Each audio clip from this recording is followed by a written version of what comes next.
Assalamualaikum warahmatullahi wabarakatuh. Halo sahabat profesi GTK dari berbagai daerah di Indonesia. Ini adalah podcast sahabat profesi GTK yang hadir untuk memberikan cerita inspiratif, berbagi pengalaman dan membahas seputar pendidikan yang tentunya menghadirkan narasumber, guru-guru dan tenaga kependidikan lainnya dalam upaya bersinergi dan bergotong royong untuk mencerdaskan anak bangsa. Pandemi COVID-19 belum berakhir. Selama lebih dari 1 tahun sejak Maret 2020, pemerintah menerapkan pembelajaran jarak jauh yang bisa kita kenal dengan PJJ untuk menekan penyebaran COVID-19.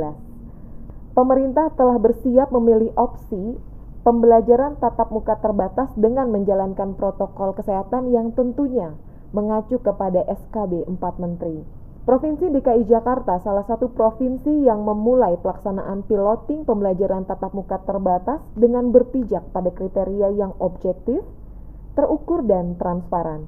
Salah satu pertimbangannya adalah memotret kesiapan satuan pendidikan apabila pemerintah melakukan pembelajaran tatap muka secara masif. Podcast kita kali ini telah hadir seorang narasumber yang akan berbagi dan menjelaskan mengenai piloting pembelajaran tatap muka terbatas. Siapa dia? Mari saja kita sapa. Dari Dinas Pendidikan DKI Jakarta, Bapak Momon Sulaiman. Assalamualaikum Pak Momon. Waalaikumsalam warahmatullahi wabarakatuh, Pak Lia. Apa kabar nih Pak Momon? Alhamdulillah baik. Alhamdulillah sehat selalu ya Pak ya. Amin, terima kasih. Ya. Pak Momon, ini kan sebagaimana yang kita ketahui ya, bahwa DKI Jakarta kan sudah melakukan piloting pembelajaran tatap muka terbatas. Mungkin sahabat profesi GTK ingin tahu lebih dalam apa yang melatar belakangi Dinas Pendidikan Provinsi DKI Jakarta melakukan piloting pembelajaran tatap muka secara terbatas. Terima kasih Mbak Lia, pertanyaannya. Sahabat profesi GTK yang saya banggakan, perkenalkan, saya dari Dinas Pendidikan Provinsi DKI Jakarta. Yang melatar belakangi piloting ini tentu pertama kondisi existing kami ya. Para orang tua sudah 1 tahun mendampingi peserta didik belajar di rumah. Para peserta didik pun sudah 1 tahun lebih mereka belajar jarak jauh. Tentu ini bukan suatu kondisi yang menyenangkan bagi mereka. Yang kedua, yang melatar belakang itu adalah bahwa kami yakin bahwa suatu saat pembelajaran tatap muka seperti biasa akan diberlakukan. Maka itu kami ingin melihat sejauh mana kesiapan satuan pendidikan apabila suatu saat nanti diberlakukan pembelajaran tatap muka secara masif seperti tadi yang oleh Mbak Lia sampaikan. Yang berikutnya kami memang melihat bahwa pembelajaran campuran ya antara tatap muka dan pembelajaran jarak jauh bisa menjadi suatu model di masa depan. Maka itu dalam uji coba ini juga kami ingin melihat model pembelajaran campuran seperti apa yang nanti ideal akan kami kembangkan di sekolah-sekolah di satuan pendidikan yang akan datang. Nah, dengan berlandaskan itulah kami berusaha melaksanakan uji coba secara terbatas itu Mbak Lia. Kenapa dikatakan terbatas? Pertama, memang jumlah satuan pendidikannya dalam jumlah yang terbatas ya. Yang kedua, tentu para pendidik dan para peserta didik yang datang ke sekolah untuk melakukan pembelajaran tatap muka pun jumlahnya terbatas. Yang ketiga, waktunya pun terbatas. Kalau seperti biasa anak-anak didik di tempat kami mulai jam 7 masuk, jam 1 atau jam 2 pulang. Pada saat PTM terbatas piloting ini kami memberlakukan 3 jam untuk jenjang SD, kemudian 4 jam untuk jenjang SMP SMA. Nah, dengan latar belakang itu kami mencoba untuk melakukan piloting terbatas tersebut, Mbak Lia. Baik, berarti tadi yang melatar belakangi itu memang berawal tadinya ingin mengetahui kesiapan dari satuan pendidikan terhadap pembelajaran tatap muka secara terbatas ini ya Pak ya. Lalu kemudian juga ingin mengetahui bagaimana nanti role mode pembelajarannya pada saat itu sudah dipraktekkan. Baik, mungkin ini sahabat profesi GTK ingin mengetahui lagi gitu Pak, lebih dalam. Sebenarnya kan kita tidak bisa pungkiri juga bahwa pandemi ini kan memang belum berakhir, dan bahkan korbannya bukan makin berkurang, justru malah makin bertambah. Nah, kira-kira mengatasi akan adanya seperti itu dengan tadi Bapak jelaskan latar belakang piloting PTMT ini ya, tujuan yang lebih spesifik apa ini Pak? Ya, tujuan yang lebih spesifik Mbak Lia, bahwa pertama tadi ya, melihat kesiapan satuan pendidikan dari sisi prasarana yang berkaitan dengan pelaksanaan protokol kesehatan.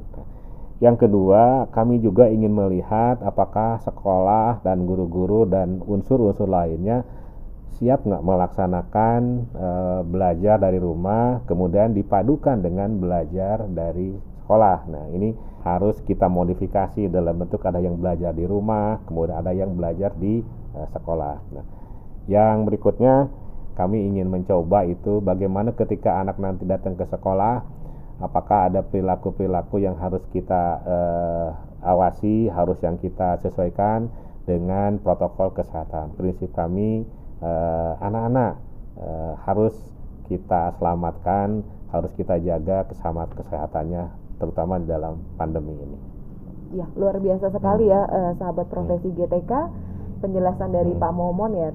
Cuma begini ya Pak, kalau kita lihat dari penjelasan Bapak itu, jika kondisinya demikian, sebenarnya konsep apa yang dari Dinas Pendidikan DKI Jakarta punya terhadap piloting pembelajaran tatap muka ini? Iya, baik Mbak Lia, terima kasih. Konsep yang melandasi itu adalah pertama, belajar penting, kesehatan dan keselamatan jauh lebih penting. Maka itu ketika kami menerapkan piloting ini, kami menggunakan beberapa tahapan yang harus diikuti oleh satuan pendidikan. Tahapan pertama, mereka harus mengikuti asesmen. Ya. Asesmen tersebut terdiri dari 3 komponen. Pertama adalah asesmen kesiapan satuan pendidikan yang mengukur sarana prasarana yang ada di sekolah. Ya. Yang kedua, asesmen kami mengukur kesiapan satuan pendidikan melaksanakan belajar dari rumah.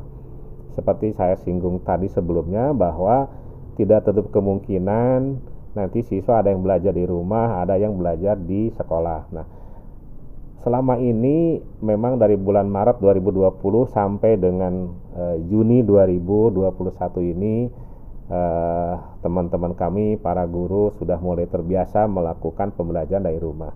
Tapi ketika mengkombinasikan belajar di rumah dengan belajar di sekolah, ini kami perlu belajar lagi. Maka kami ukur dengan asesmen kesiapan belajar dari rumah. Yang komponen ketiga, tentu ini karena tadi konsepnya adalah keselamatan dan kesehatan lebih penting. Anak-anak pun, peserta didik pun kami minta untuk dilakukan semacam suatu asesmen secara mandiri. Mereka mengukur dengan mengisi aplikasi, menceritakan sesungguhnya kondisi tubuhnya. Nah, memang ini perlu kejujuran. Jadi kalau anak merasakan demam, merasakan batuk, harus mengisi sesuai dengan kondisinya. Ketika isian itu tidak sesuai, tentu hasil asesmennya juga tidak sesuai. Maka ketiga asesmen ini harus diikuti, dilalui oleh satuan pendidikan. Itu Mbak asesmen yang kami lakukan.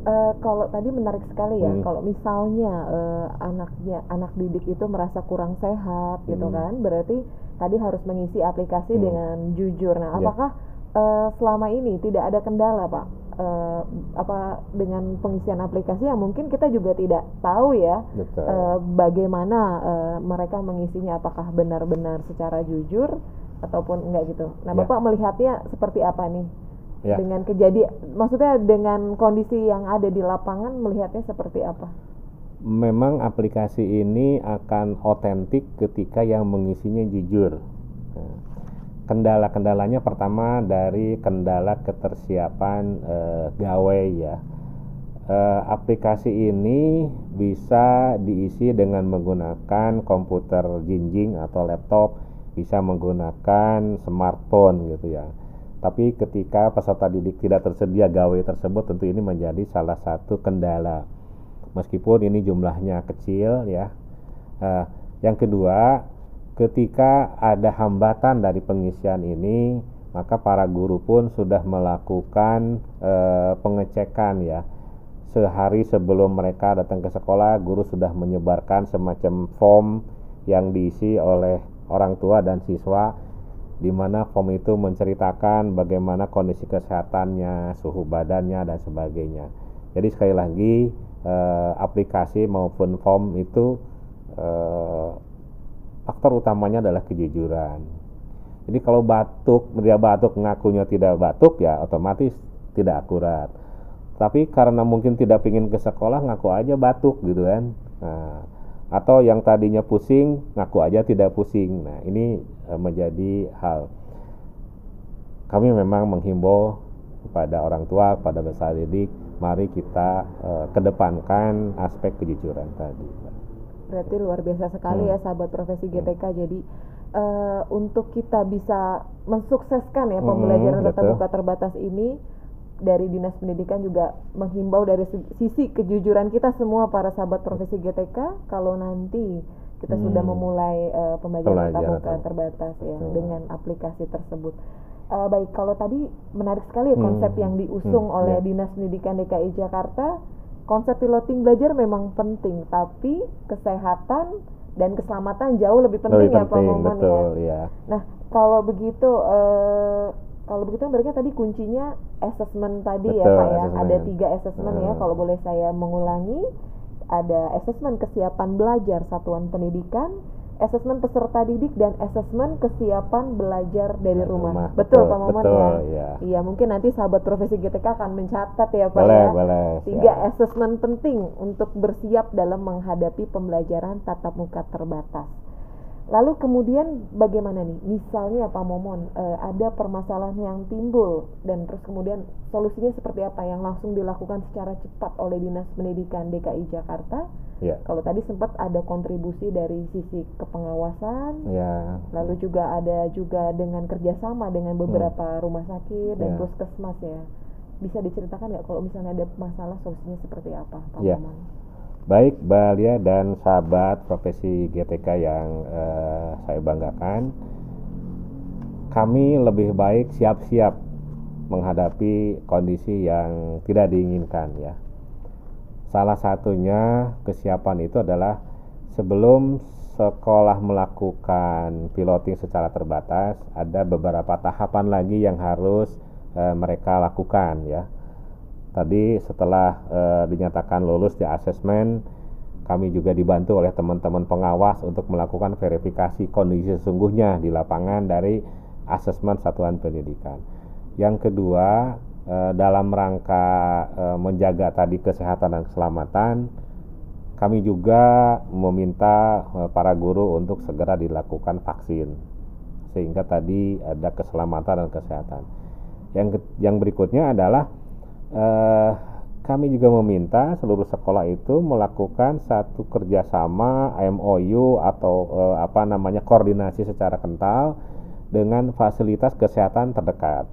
Kita tahu di DKI Jakarta sudah ada fasilitas kesehatan seperti puskesmas, rumah sakit umum daerah, puskesmas pun ada yang tingkat kecamatan, tingkat kelurahan.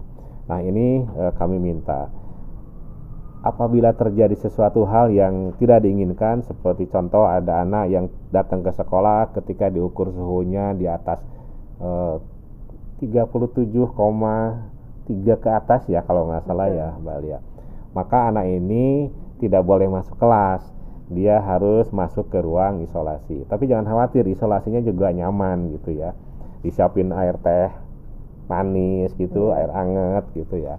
Nah, pihak sekolah segera menghubungi pihak fasilitas kesehatan tadi yang sudah melakukan MOU. Kalau awalnya diawali dengan MOU, tentu pihak fasilitas kesehatan pun sudah siap mengatasi masalah demikian, sehingga anak cepat tertangani. Ini bukan saja terjadi pada anak, tetapi juga pada para guru atau tenaga kependidikan. Nah, bagaimana kalau nanti anak tadi yang sudah dinyatakan suhunya di atas yang disyaratkan, dinyatakan positif COVID-19 di puskesmas atau di rumah sakit, maka sekolah itu kami lakukan istilahnya adalah emergency break. Jadi emergency break ya, Pak, ya? namanya. Jadi apa tuh Pak? Boleh dijelasin nggak? Iya. Jadi teman-teman, emergency break adalah apabila di satuan pendidikan itu dipastikan ada yang positif terkena COVID-19. Sekolah ditutup selama 3 hari. Jadi 3 hari 3 ya. hari Jadi ditutup. setelah ada berita itu, betul, langsung otomatis tindakan secara cepat ya. Ditutup 3 hari. 3 hari. Ini sesuai dengan peraturan Gubernur DKI Jakarta dan juga memang saran dari Dinas Kesehatan. Untuk apa 3 hari itu? Orang yang tadi dinyatakan positif tentu ditangani secara prosedural penanganan COVID-19. Seluruh warga sekolah tetap di rumah selama 3 hari dan sekolah dilakukan disinfektasi. Nanti setelah 3 hari berikutnya baru PTM dilanjutkan kembali di sekolah tersebut. Oke, baik Pak Momon. Ini saya tadi masih agak sedikit belum memahami juga ya terkait kalau misalnya anak itu sudah datang ke sekolah, lalu dicek suhu tubuh 37, sekian ya, dianggap mungkin demam. Betul, ya. Lalu siswa tersebut dipulangkan atau tadi kan masuk juga ke dalam ruang isolasi. Betul, ya. Jadi mungkin dari pihak sekolah lebih milih langsung masuk ke isolasi ya Pak ya. Jadi tidak dipulangkan ya. Tidak. Oke, di ruang isolasi sekolah sudah punya yang namanya Satgas Covid tingkat sekolah. Apakah Satgas Covid itu akan ready setiap saat, Pak? Ya. Karena ini sudah ditugaskan khusus oleh kepala sekolah, ada guru-guru yang ditugaskan menangani itu. Jadi apabila ada anak tadi yang dinyatakan katakanlah demam atau ada tanda-tanda lain, dia masuk ke ruang isolasi, si Satgas Covid itu satu menghubungi orang tua, mengabarkan anaknya demikian, satu menghubungi fasilitas kesehatan terdekat tadi, sehingga tertangani dengan begitu. Karena kami ya mungkin sahabat profesi GTK kalau dengar kata ruang isolasi Pak, sudah merinding duluan ini Pak. Jadi saya masih ini, maksudnya mungkin sahabat profesi GTK masih penasaran juga Pak. Ruang isolasinya kalau tadi Bapak sempat bilang, oh tidak seseram itu, akan ada secangkir teh, teh manis gitu. Apakah semua sekolah memiliki kriteria ruang isolasi yang sama atau hanya sekolah-sekolah tertentu aja Pak? Ya, tentu ruang isolasi setiap sekolah punya, namun jenis, ukuran, fasilitasnya berbeda-beda. Ruang isolasi ini supaya memisahkan anak dari anak-anak yang lain, ya sementara ya. Jadi masuk ke situ. Tadi kalau misalkan memang di setiap sekolah yang kami temui sudah tersedia ada semacam dispenser ya, ada air hangat gitu, dan nanti anak dilakukan pendampingan. Dan di situ sudah siap petugas dari sekolah yang sudah mengenakan pakaian APD, alat pelindung diri ya. Nanti dikhawatirkan memang anak atau guru itu memang membawa sesuatu yang nanti ditularkan. Maka itu kami memang menyarankan ke sekolah ruang isolasi itu berada di depan, karena anak ketika harus dinyatakan isolasi tidak melewati ruangan-ruangan lain dulu, tidak ketemu anak-anak dulu. Nah, ruang isolasi itu sementara ya, makanya disiapkan di situ ada guru yang sudah siap tadi dari Satgas Covid sekolah. Kemudian dan itu siap menghubungi ke orang tua dan fasilitas kesehatan. Baik, kalau gitu berarti tidak ada permasalahan yang tidak dipecahkan ya Pak ya, selalu kita ada cari solusinya. Betul. Berarti itu yang terpenting adalah ruang isolasi itu diupayakan berada di depan ya Pak. Betul, ya. Jadi sebagai garda terdepan juga ya untuk mengantisipasi apabila memang ditemukan siswa yang terindikasi ya. Betul. Baik, kalau tadi sudah dibahas mengenai piloting secara terperinci, yang ingin kami ketahui sebenarnya bagaimana Bapak cara menilai sekolah tersebut layak atau tidak mendapatkan izin untuk melakukan PTMT selain dari asesmen yang sudah tadi Bapak jelaskan, ataukah ada monitoring di dalamnya gitu yang melibatkan mungkin kepengawasan ya Pak ya? Iya, betul. Di asesmen itu yang pertama ada yang skornya itu 30 ya. Jadi kalau dia kurang satu aja dia belum bisa ikut piloting misalnya. Contoh gitu ya.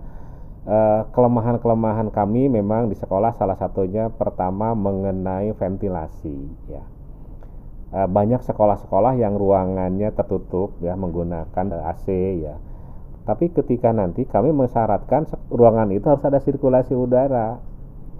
Yang penting nanti pada saat anak-anak di dalam kelas melakukan pembelajaran, pintunya dibuka. Durasi belajar juga nggak lama kan. Maka mungkin cukup 3 jam dengan pintu dibuka, insya Allah lah. Tapi yang penting lagi-lagi adalah kesehatan dan keselamatan. Itu kriteria yang mereka harus penuhi di dalam bulan. Yang berikutnya adalah tadi yang banyak masih belum dipenuhi syaratnya adalah kesepahaman dengan fasilitas kesehatan.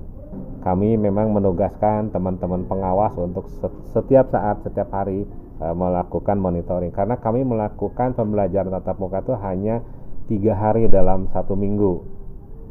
Kami kemarin melakukan hari Senin, hari Rabu, dan hari Jumat, kelas 4, 5, dan 6. Untuk SMP kelas 7, 8, dan 9. Di hari Selasa ruangan didisinfektasi. Nah, teman-teman pengawas melakukan monitoring sejauh mana regulasi-regulasi yang sudah ditetapkan dilaksanakan oleh satuan pendidikan. Yang kedua, kami juga ada kanal-kanal pengaduan. Kami siapkan, jadi masyarakat yang menemukan sesuatu kejanggalan dalam pelaksanaan itu bisa menyampaikan ke kanal kami melalui pengaduan. Itu cukup dengan menggunakan smartphone mereka bisa mengisi. Yang berikutnya, para guru, kepala sekolah, dan orang tua pun kami siapkan semacam aplikasi untuk melaporkan. Kami minta setiap minggu mereka melaporkan, kami analisis, dan ternyata memang cukup bagus juga respon dari orang tua. Pak, kalau begitu nih, kalau saya lihat sudah tahapannya memang betul-betul luar biasa ya yang dilakukan oleh Dinas Pendidikan DKI Jakarta. Bagaimana nih seumpama sekolah sudah bagus ya, sahabat guru, sahabat profesi GTK, sekolah sudah bagus, sudah memenuhi kriteria, namun masih ada 1 poin yang memang belum terpenuhi. Ya. Kira-kira nih apakah di ACC atau enggak tuh Pak? Karena konsep kami tadi keselamatan dan kesehatan, 1 aspek pun belum terpenuhi, kami belum bisa mengizinkan. Apapun contoh, Pak yang terjadi, apapun yang terjadi, walaupun cuma 1 poin. Ya, saya sering dicemberutin juga gitu, Pak, sekolah kami kan udah begini, sekolah kami kan ini. Salah satu poin yang mohon maaf adalah pelatihan. Pelatihan seperti apa nih Pak? Pelatihan itu kami ingin mengukur komitmen kepala sekolah, komitmen guru, orang tua, dan peserta didik. Mereka mengikuti pelatihan secara daring dan ada modul-modul yang harus mereka kerjakan gitu ya.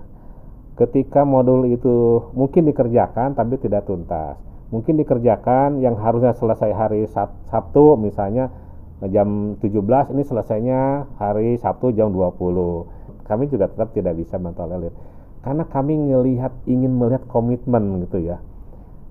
Ini yang kita hadapi, yang suruh datang ke sekolah itu ya anak-anak gitu ya, peserta didik yang harus kita jaga, harus kita disiplin untuk menjaganya, harus komitmen kita menyelamatkan mereka, harus komitmen mereka untuk mengikuti pembelajaran.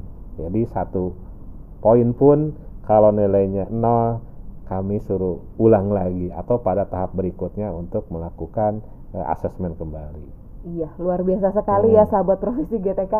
1 poin pun ya, walaupun kurang ya Pak ya, tidak akan di ACC. Jadi begitu pentingnya keselamatan, begitu pentingnya keselamatan anak-anak dan kesehatan ya Pak ya. Jadi itu faktor yang harus kita utamakan. Baik Pak, bagaimana sebenarnya kalau hasil dari piloting tersebut yang sudah Bapak jalani ya, dari awal hingga saat ini, ada rencana tindak lanjutnya ke depan seperti apa yang mungkin dari dinas-dinas pendidikan lainnya yang ada di Indonesia akan bisa melihat dan mungkin bisa meniru apa yang sudah dilakukan Dinas Pendidikan DKI Jakarta? Baik Mbak, kami berkaca kepada yang sudah dilaksanakan ya. Piloting kami dari tanggal 7 sampai 29 itu dan kami perpanjang sampai 24 Juni. Ini banyak hal-hal yang tentu juga menjadi pembelajaran bagi kami. Salah satunya adalah tadi mengenai laporan ya, kemudian kedisiplinan tetap kami juga pertimbangkan. Kemudian kehadiran peserta didik juga memang kadang-kadang laporannya juga agak telat dan sebagainya. Kami ini perbaiki terus ke depan sehingga piloting ini suatu pembelajaran yang berharga bagi kami Dinas Pendidikan, bagi sekolah, bagi orang tua dan bagi peserta didik. Kami kemarin melakukan piloting yang lolos asesmen dan pelatihan 85, tetapi di tengah jalan ada yang mundur 2 sekolah. Kemudian ke depan kami akan menambah lagi, kurang lebih ada 300 sekolah dari semua jenjang. Kemudian insya Allah di bulan Juli target kami mudah-mudahan satuan pendidikan ada yang memenuhi kriteria sampai 1.500 sekolah.